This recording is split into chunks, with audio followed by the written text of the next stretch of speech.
BJP ने प्रधानमंत्री के पंजाब दौरे पर सुरक्षा में हुई चूक के पीछे खालिस्तान समर्थक संगठन का हाथ होने का शक जता दिया। एक दिन पहले प्रदर्शनकारियों ने प्रधानमंत्री का काफिला पंजाब के फिरोजपुर के रास्ते में रोक दिया था, जिसकी वजह से पीएम का दौरा ही रद्द करना पड़ा।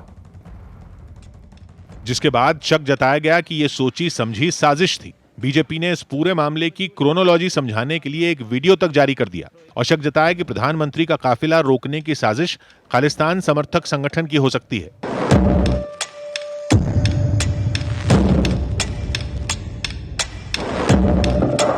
यही नहीं, वीडियो में सिलसिलेवार तरीके से बताया गया कि एक दिन पहले पंजाब के फिरोजपुर के रास्ते में प्रधानमंत्री के काफिले के साथ क्या, कैसे और क्यों हुआ।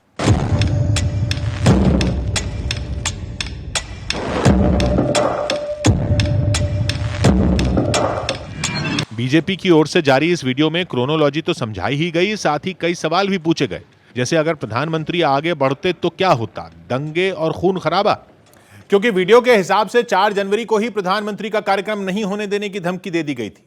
एक और इस वीडियो के जरिए खालिस्तान समर्थक संगठन के षड्यंत्र के संकेत दिए गए, तो दूसरी ओर उसी संगठन सिक्स फॉर जस्टिस की ओर से एक वीडियो जारी किया गया, जिसमें पन्नू ने बोल दिया कि एक दिन पहले फिरोजपुर मोगा हाईवे पर खालिस्तान समर्थक संगठन सिक्स फॉर जस्टिस के लोगों ने प्रदर्शन किया था। 5 जनवरी पंजाब दे विच आजाद खालिस्तान रेफरेंडम दी मुहिम उदों शुरू हो गई। तिरंगे वाले पंजाब नूं छड्ड के दिल्ली वापस पहुंच गए। बात प्रधानमंत्री की सुरक्षा की थी, लिहाजा यह मामला सुप्रीम कोर्ट में भी उठा, जिस पर सुनवाई हो सकती है। बीजेपी बार बार यह कह रही है कि पीएम की सुरक्षा में जो चूक हुई उसके लिए पंजाब सरकार जिम्मेदार है, और अगर उसने प्रधानमंत्री के रूट पर सही इंतजाम किए होते तो उनका दौरा रद्द नहीं करना पड़ता। यही नहीं, बीजेपी ने यह आरोप भी लगाया कि पंजाब पुलिस ने प्रधानमंत्री की रैली में शामिल होने आ रहे बीजेपी कार्यकर्ताओं को जगह जगह रोका, जिसके कुछ वीडियो भी सामने आए। फिरोजपुर के एक बीजेपी नेता ने जो वीडियो जारी किया उसमें पुलिस वाले बीजेपी कार्यकर्ताओं को रोकते नजर आए।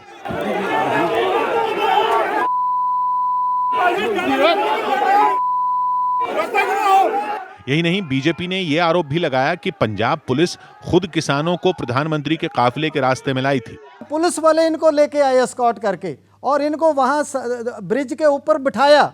इस बीच किसान नेता सुरजीत सिंह फूल का एक वीडियो सामने आया, जिसमें उन्होंने बीजेपी कार्यकर्ताओं को पीएम की रैली में जाने से रोकने के लिए किसानों को बधाई दी। ਤੁਸੀਂ ਰੋਡ ਜਾਮ ਕਰਕੇ ਉਹਨਾਂ ਨੂੰ ਬੀਜੇਪੀ ਦੇ ਲੀਡਰਾਂ ਨੂੰ ਕੱਚੇ ਰਾਹਾਂ ਉੱਤੋਂ ਦੀ ਪਾਣੀਆਂ ਵਿੱਚ ਦੀ ਲੰਘਾਇਆ, ਇਹਦੇ ਤੁਸੀਂ ਵਧਾਈ ਦੇ ਹੱਕਦਾਰ हैं। प्रधानमंत्री का फिरोजपुर का कार्यक्रम रद्द होने पर बीजेपी और कांग्रेस में ठनी हुई है, और पंजाब के बीजेपी के कई नेता तो वहां राष्ट्रपति शासन लगाने की मांग तक कर चुके हैं। इस बीच इस पूरे मामले पर प्रधानमंत्री और राष्ट्रपति की मुलाकात भी हुई, जिसकी तस्वीरें भी सामने आई। राष्ट्रपति ने एक दिन पहले प्रधानमंत्री की सुरक्षा में जो चूक हुई थी उस पर चिंता जताई। करीब 10 से 15 मिनट तक यह पूरी की पूरी मुलाकात चली, और इससे पहले राष्ट्रपति ने प्रधानमंत्री को फोन किया था इस घटना के बाद और उनकी कुशलक्षेम जाना था। जबकि पंजाब के सीएम चन्नी ने फिर से बीजेपी पर निशाना साधा और प्रधानमंत्री की सुरक्षा के मुद्दे पर हो रहे हमलों का जवाब किसानों के मुद्दे से दिया। ਤੁਸੀਂ ਉੱਥੇ ਬਾਰਡਰ ਦਿੱਲੀ ਬਿਠਾ ਰੱਖਿਆ ਕਿਸਾਨਾਂ ਨੂੰ, वो मेरा कसूर है। आप पे आंच ही नहीं आ सकती थी, आपके नजदीक भी कोई नहीं था, 1 किलोमीटर के अंदर कोई बंदा नहीं आया। चरणजीत चन्नी एक दिन पहले ही बोल चुके हैं कि उनकी सरकार ने कोई लापरवाही नहीं की और प्रधानमंत्री का रूट अचानक बदला था, जिसकी उन्हें जानकारी ही नहीं थी। लेकिन पंजाब सरकार की इन दलीलों पर बीजेपी ने भरोसा नहीं किया और प्रधानमंत्री की सुरक्षा में चूक के मुद्दे पर जोरदार प्रदर्शन किया, और देश के अलग अलग शहरों में बीजेपी के कार्यकर्ता सड़कों पर उतरे, जिसकी एक तस्वीर उत्तराखंड के देहरादून से भी सामने आई। वहां कांग्रेस के खिलाफ प्रदर्शन कर रहे बीजेपी की युवा इकाई बीजेवाईएम के कार्यकर्ताओं को काबू करने में पुलिस के पसीने छूट गए। प्रदर्शन के लिए सैकड़ों की संख्या में इकट्ठा हुए लोगों ने कांग्रेस के प्रदेश मुख्यालय की ओर मार्च निकालने की कोशिश की, जिन्हें रोकने के लिए पुलिस की बैरिकेडिंग भी काम नहीं आई। कुछ लोग तो वहां लगे बैरिकेड के ऊपर चढ़कर नारेबाजी करने लगे। हंगामे की आशंका को देखते हुए पुलिस के जवान प्रदर्शन कर रहे लोगों को आगे बढ़ने से रोकने की कोशिश करते रहे। पूरे उत्तराखंड का युवा यहाँ पर इनके ये कुकृत्यों के लिए प्रोटेस्ट करने के लिए आया। प्रदर्शन कर रहे लोगों और पुलिस के बीच जमकर धक्का मुक्की भी हुई, लेकिन पुलिस वाले प्रदर्शन कर रहे लोगों को रोकने में नाकाम रहे और कई लोग कांग्रेस भवन के बिल्कुल करीब पहुंच गए। चंद कदमों की दूरी पर कांग्रेस भवन है, कांग्रेस का प्रदेश मुख्यालय है, जहां पर ये प्रदर्शन चल रहा है। कांग्रेस भवन के पास प्रदर्शन कर रहे लोगों ने कांग्रेस के विरोध में पुतला भी जलाया और फिर सड़क के बीचों बीच धरने पर बैठ गए। लेकिन कांग्रेस के खिलाफ बीजेपी का यह विरोध सिर्फ उत्तराखंड तक ही सीमित नहीं रहा। देश के दूसरे राज्यों से भी कुछ इसी तरह की तस्वीरें सामने आई और दिल्ली के दुर्गापुरी चौक पर भी बीजेपी विधायक जितेंद्र महाजन की अगुवाई में इकट्ठा हुए पार्टी कार्यकर्ताओं ने कांग्रेस नेताओं का पुतला जलाया। प्रदर्शन में शामिल लोगों ने प्रधानमंत्री की सुरक्षा में हुई चूक के दोषियों को सजा दिए जाने की मांग की। प्रधान सेवक है, उनके साथ ऐसा व्यवहार ये पंजाब की सरकार को शोभा नहीं देता है। वहीं उत्तर प्रदेश के कानपुर में भी बीजेपी कार्यकर्ताओं ने कांग्रेस के विरोध में जोरदार प्रदर्शन किया और पंजाब के सीएम चरणजीत सिंह चन्नी का पुतला जलाकर जमकर नारेबाजी की। पाकिस्तानी चन्नी मुर्दाबाद, मुर्दाबाद, मुर्दाबाद। वहीं आंध्र प्रदेश के विजयवाड़ा में भी बीजेपी कार्यकर्ता पंजाब के सीएम का पुतला लेकर मार्च निकालते दिखाई दिए। इसके बाद एक जगह पर इकट्ठा होकर उन्होंने पुतले को आग लगा दी। पंजाब में प्रधानमंत्री की सुरक्षा में चूक को बीजेपी बड़ी साजिश बता रही है। ऐसे में अलग अलग जगहों पर बीजेपी नेताओं ने प्रधानमंत्री की सलामती के लिए पूजा की, जिसकी एक तस्वीर भोपाल से भी सामने आई, जहां मुख्यमंत्री शिवराज सिंह चौहान ने प्रधानमंत्री की लंबी उम्र के लिए पूजा की।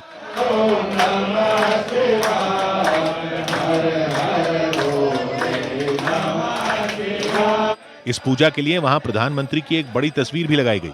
पूजा के बाद शिवराज सिंह चौहान ने प्रधानमंत्री की सुरक्षा में चूक के लिए कांग्रेस को निशाने पर लिया। संघीय ढांचे को आपने तार तार कर दिया और जानबूझ के खूनी खेल खेला। यूपी के सीएम योगी आदित्यनाथ ने भी वाराणसी के काशी विश्वनाथ में पीएम के लिए पूजा पाठ किया। इसके अलावा वो काल भैरव मंदिर भी गए। बाबा विश्वनाथ जी का और बाबा काल भैरवनाथ जी का देश के यशस्वी प्रधानमंत्री जी पर अहेतुक कृपा है। वहीं दिल्ली के झंडेवालान मंदिर में भी बीजेपी नेताओं ने प्रधानमंत्री की लंबी उम्र के लिए यज्ञ किया। झंडेवालान मंदिर में इस वक्त मौजूद हैं, जहां पर चल रहा महामृत्युंजय मंत्र जाप। कुछ ऐसी ही तस्वीरें दिल्ली के कनॉट प्लेस से भी आईं। वहां के एक शिव मंदिर में दिल्ली बीजेपी के अध्यक्ष आदेश गुप्ता और दूसरे नेताओं ने प्रधानमंत्री के लिए पूजा की। दिल्ली में बीजेपी के लोगों ने इस मुद्दे पर मशाल जुलूस निकाला। प्रधानमंत्री की सुरक्षा से खिलवाड़ के विरोध में दिल्ली के मोतीनगर इलाके में पार्टी के कई कार्यकर्ता सड़कों पर उतरे और उन्होंने न केवल जुलूस निकाला बल्कि पंजाब के मुख्यमंत्री चरणजीत सिंह चन्नी का पुतला भी फूंका। पीएम का काफिला जो रोकना पड़ा है उसके विरोध में भारतीय जनता पार्टी के तमाम जो मोर्चे हैं वो सड़कों पे आ गए हैं। इसी तरह पंजाब के अमृतसर में भी बीजेपी ने मशाल यात्रा निकाली जो कई इलाकों से होकर गुजरी। जम्मू से भी इसी तरह की तस्वीरें सामने आईं। वहां भी फिरोजपुर घटना के विरोध में बीजेपी के कई कार्यकर्ताओं ने तिरंगा और मशाल लेकर जुलूस निकाला। मिसाल रैली है, ये एक विरोध जताया जा रहा है पंजाब कांग्रेस के खिलाफ। वहीं पटना में बीजेपी कार्यकर्ताओं ने प्रधानमंत्री की सुरक्षा में चूक की घटना के खिलाफ कैंडल मार्च निकाला। इसी तरह देश के कई दूसरे राज्यों में भी पार्टी ने प्रदर्शन किए। कोरोना से निपटने के लिए कुछ राज्यों ने सख्त पाबंदियां लागू कर दी हैं। कई राज्यों की तरह बिहार में भी कोरोना मरीजों की तादाद तेजी से बढ़ रही है, जिसे देखते हुए बिहार सरकार ने पूरे राज्य में नाइट कर्फ्यू लगाने का फैसला किया। यह नाइट कर्फ्यू रात 10 बजे से सुबह 5 बजे तक जारी रहेगा। इसके अलावा पूरे राज्य में सिनेमा हॉल, स्विमिंग पूल, चिड़ियाघर और मॉल पूरी तरह बंद रहेंगे। भीड़ को कम करने के मकसद से किसी शादी समारोह में 50 लोगों को और अंतिम संस्कार में 20 लोगों को ही शामिल होने की इजाजत दी गई। बिहार के अलावा तमिलनाडु में भी नाइट कर्फ्यू का ऐलान किया गया जो रात 10 बजे से सुबह 5 बजे तक जारी रहेगा। इतना ही नहीं, तमिलनाडु में रविवार यानी 9 जनवरी को पूर्ण लॉकडाउन का फैसला भी किया गया। इसी तरह छत्तीसगढ़ सरकार ने फैसला किया कि जिन जिलों में कोरोना मरीजों के बढ़ने की दर 4% से ज्यादा है वहां नाइट कर्फ्यू लगाया जाएगा। साथ ही उन जिलों में सभी रेस्टोरेंट, होटल, सिनेमा हॉल और स्कूलों को भी बंद रखने का आदेश दिया गया। इसके अलावा दिल्ली में कोरोना नियम तोड़ने पर 2 बड़े बाजार बंद कर दिए गए। इनमें एक दिल्ली के सोनिया विहार इलाके में और दूसरा मुकुंद विहार इलाके में। बिहार के समस्तीपुर से चौंकाने वाली कुछ तस्वीरें सामने आई। वहां कपड़े की एक दुकान में हथियारों से लैस 2 बदमाश लूट के इरादे से घुस गए। इस घटना की तस्वीरें वहां लगे सीसीटीवी कैमरे में रिकॉर्ड हो गई, जिनमें साफ दिखा कि दोनों बदमाशों ने दुकान में घुसते ही अपनी अपनी पिस्तौल निकाल ली और दुकानदार से कैश लूटने के लिए उसे धमकाने लगे। दोनों बदमाशों में एक दुकान के अंदर चला गया जहां कुछ ग्राहक और वहां के कर्मचारी बैठे थे, जबकि दूसरा बदमाश दुकान के मालिक को लगातार पिस्तौल दिखाकर पैसे लूटने की कोशिश करता रहा। जब थोड़ी देर तक उन लोगों के हाथ कुछ नहीं लगा तो वो तेजी से दुकान से बाहर की तरफ भागे, जिन्हें बाद में वहां मौजूद लोगों ने पकड़ने की कोशिश तो की लेकिन ऐसा हो नहीं पाया। पिछले 10 दिनों में कोरोना के नए मरीजों की संख्या में बड़ा उछाल देखने को मिला। स्वास्थ्य मंत्रालय की ओर से जारी आंकड़ों के मुताबिक पिछले 10 दिनों के अंदर कोरोना के नए मामलों की रफ्तार 15 गुना तक बढ़ गई। 27 दिसंबर को कोरोना के करीब 6000 मामले सामने आए थे और 10 दिनों में यह आंकड़ा बढ़कर 90,000 के पार पहुंच गया। यही नहीं, इन 10 दिनों में 10% से ज्यादा साप्ताहिक पॉजिटिविटी दर वाले जिलों की संख्या 2 से बढ़कर 41 पहुंच गई। और अगर बात सिर्फ नए साल के 5 दिनों की करें तो अब तक कोरोना के करीब 2.5 लाख नए मामले सामने आ चुके हैं, जिनका बोझ अस्पतालों पर पड़ना शुरू हो गया है। वहां कोरोना मरीजों के बेड भरने का सिलसिला तेजी से जारी है। मुंबई में जहां एक हफ्ते पहले तक कोरोना मरीजों के लिए रिजर्व 2% बेड ही भरे थे, वहीं अब यह आंकड़ा 50% तक बढ़ चुका है। इस बीच खबर है कि महाराष्ट्र में अगर कोरोना मरीजों के 40% बेड भर जाते हैं तो राज्य में लॉकडाउन लगाने पर उद्धव सरकार गंभीरता से विचार करेगी। वहीं दिल्ली के भी अलग अलग अस्पतालों में कोरोना मरीजों के लिए रिजर्व 700 से ज्यादा बेड अब तक भर चुके हैं और केजरीवाल सरकार ने सभी निजी अस्पतालों में 40% बेड कोरोना मरीजों के लिए रिजर्व करने का आदेश भी दिया है। मध्य प्रदेश में कोरोना मरीजों के बेड के भरने का यह आंकड़ा 2500 के करीब पहुंच चुका है, तो बिहार में भी इसमें तेजी से इजाफा हो रहा है। एक दिन पहले वहां अलग अलग अस्पतालों में 63 बेड कोरोना मरीजों से भरे थे, तो अगले ही दिन यह संख्या बढ़कर 90 के करीब पहुंच गई। दिल्ली के चांदनी चौक इलाके की लाजपत राय मार्केट में भीषण आग लगने से अफरा तफरी मच गई। बताया गया कि वहां आग सुबह करीब 5 बजे लगी, जिसकी खबर तुरंत फायर ब्रिगेड को दी गई, जिसके बाद फायर ब्रिगेड की 12 गाड़ियां वहां पहुंची और फौरन आग बुझाने का काम तेज कर दिया। वहां लगी आग को बुझाने में दमकल कर्मियों के पसीने छूट गए, क्योंकि जब तक वो यहां पहुंचे तब तक आग काफी फैल चुकी थी। करीब 3 घंटे की मशक्कत के बाद फायर ब्रिगेड की टीम आग को बुझा पाई, लेकिन तब तक कई दुकानें जलकर राख हो चुकी थी। 70-80 दुकानें झुलसी हुई हैं, जो खाक हो गई हैं। करोड़ों रुपए का नुकसान हुआ है। वहां से सामने आई तस्वीरों में कई दुकानें पूरी तरह जली हुई नजर आईं, जबकि कुछ दुकानों का सामान भी जमीन पर बिखरा हुआ दिखा। इलाके के लोगों ने आग के पीछे शॉर्ट सर्किट को वजह बताया।